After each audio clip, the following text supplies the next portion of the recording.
बढ़ने ना बढ़ने ना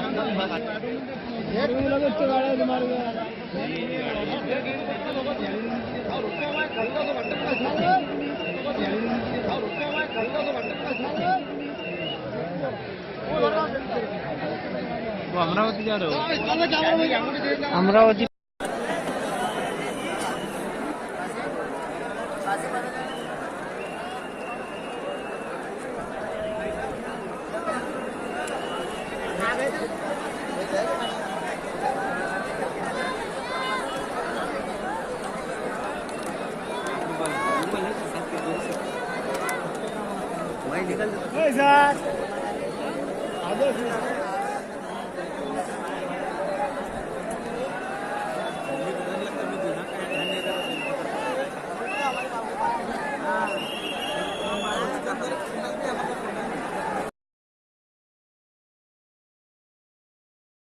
नानेवरदी न्यूज यूट्यूब चैनल को सब्सक्राइब जरूर करें और बेल आइकन को क्लिक करें। बेल आइकन को क्लिक करने से होगा ये कि आपको लेटेस्ट न्यूज अपडेट की नोटिफिकेशन मिलती रहती है।